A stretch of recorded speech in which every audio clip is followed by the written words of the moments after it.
Welcome to Deep Dive. Today, we're tackling job interviews and maybe going a bit beyond the usual advice. Yeah, we're trying to dig a little deeper. Forget the surface level stuff. We've looked at, different angles, specific phrases, broader mindsets, basically what can actually increase your chances of success. Right. The goal here is to give you some really actionable insights, things that help you feel more confident, more prepared for that next interview. Okay, so let's jump in. Setting the stage. Mindset gets talked about a lot, but maybe there's a fresher way to approach it. I think so. First off, just getting the interview. That's big. You should genuinely congratulate yourself. Companies don't waste time on candidates they aren't seriously considering. That's a good point. It's easy to forget that. And then there's this subtle shift. It's not just, am I good enough for them? It's also, is this company, this role, actually a good fit for me?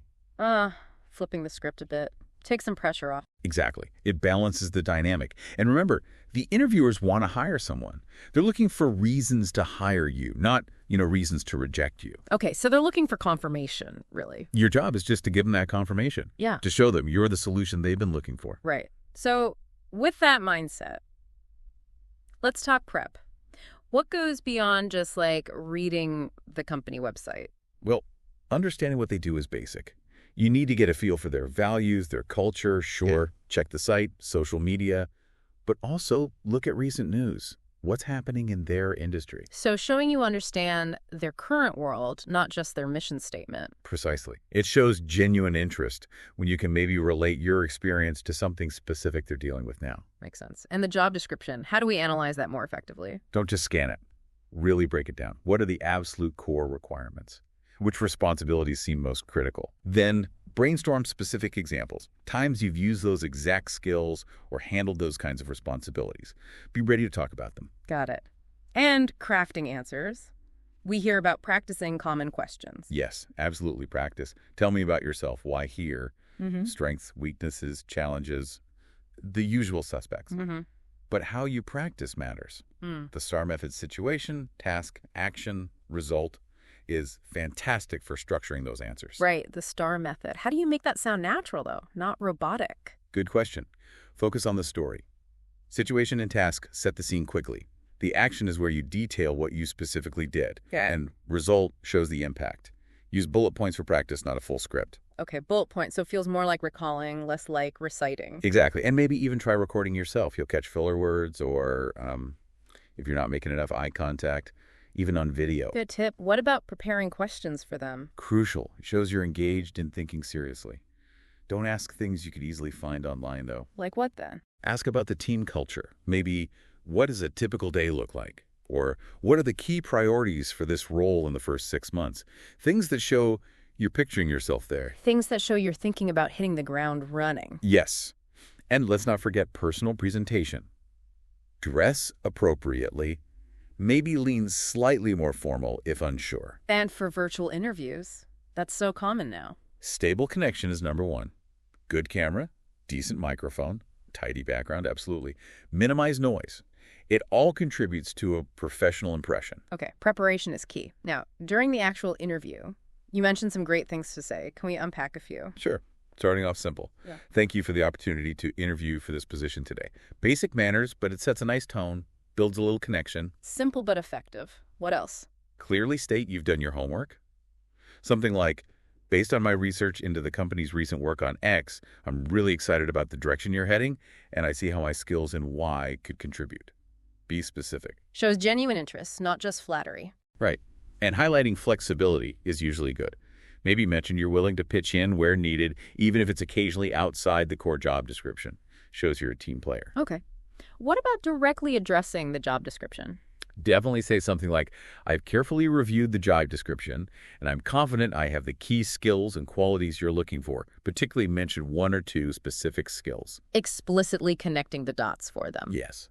And express ambition, but frame it constructively. Like, over the next 5 years, I aim to become a real expert in your field here, contributing significantly to the team's goals. Shows long-term interest and achievements. Don't just list them.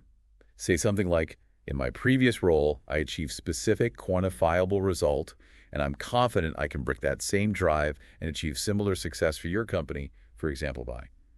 Then give a relevant example. Making it about their future success, too. What about having a plan? Yeah, indicating you've thought about your first 30, 60, 90 days shows initiative. You don't need a detailed presentation. Just mentioning you have a plan can be powerful. And the dreaded weakness question. Acknowledge something genuine, but not job critical. And crucially, show you're working on it. I sometimes found it difficult to say no to extra tasks, but I've learned to manage my workload more effectively by mentioning a specific strategy. Shows self-awareness and growth. Good. And leaving a previous job. Always frame it positively. Focus on seeking new challenges, growth opportunities, or a better fit. Never badmouth a former employer. It reflects poorly on you. Absolutely. And finally, always have questions ready at the end. Yes, reinforces your interest. Good ones could be about team dynamics, what success looks like in the role after 12 months, or the immediate priorities. Great list. Let's shift slightly to behavioral questions. They seem to trip people up. They can, yeah. The key is understanding why they're asking.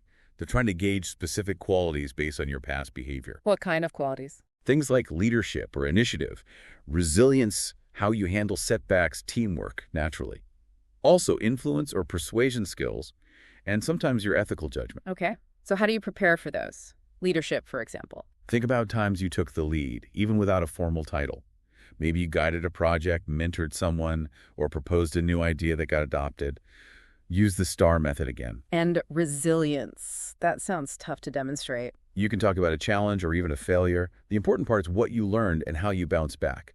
Even talking about a proud accomplishment often involves overcoming obstacles that shows resilience too. Ah, okay. So frame challenges as learning opportunities. Teamwork. Examples of collaborating effectively, especially maybe with difficult colleagues or in diverse groups. Highlight your role in fostering cooperation. Influence. How do you show that without sounding arrogant? Focus on the logic and data you used. Describe a time you persuaded someone, maybe even someone more senior, to see things your way or adopt your approach.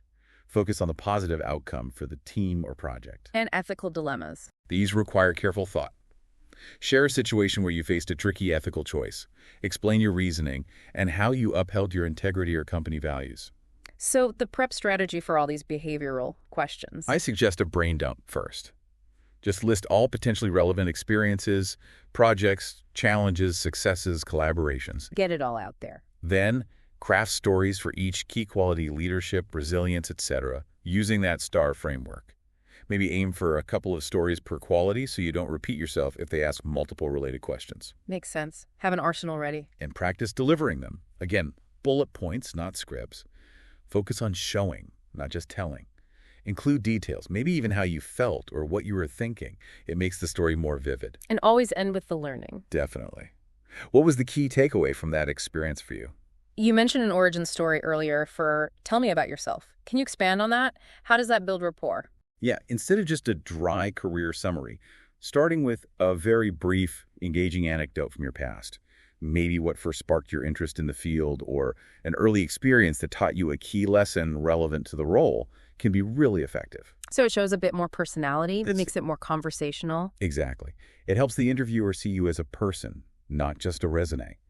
It can relax the atmosphere, make it feel less like an interrogation and more like a genuine conversation. Right. Creates a friendlier dynamic right off the bat. I like that. So, okay, so during the actual interview, quick reminders on key actions. arrive early or log on early for virtual ones. That goes without saying. Yeah. Really greet them confidently. Eye contact, a genuine smile. Listen actively, really listen to the question before you jump in. Don't just wait for your turn to speak. Right? And respond clearly, professionally, but be yourself too. Authenticity matters. Okay, so wrapping this up, we've covered quite a bit today. From mindset shifts to specific phrases and tackling those behavioral questions. Yeah, a lot of ground. It seems the core message is about thorough preparation, staying positive, and really being able to tell your story effectively. Absolutely. Understanding what the employer needs and clearly showing how your specific skills, experiences, and even your character fit that need. That's what makes the difference. Using stories helps make that connection. So it's about moving beyond just listing qualifications to demonstrating your value through well-chosen examples and thoughtful answers. Precisely. When you do that well, you significantly boost your chances of not just getting an offer, but getting the offer for the role you really want. What's fascinating here is how a strategic approach to each stage of the interview process, from initial mindset to final follow-up, creates a cohesive and compelling narrative about your capabilities. Yeah, it all ties together. This raises an important question for you, the listener. Considering the specific roles you're targeting, what are one or two key accomplishments you can now frame using the insights we've discussed today? Really think about focusing not just on the what, but the how and the why behind your actions. How can you tell that story more powerfully? Thank you so much for listening. We look forward to our next episode.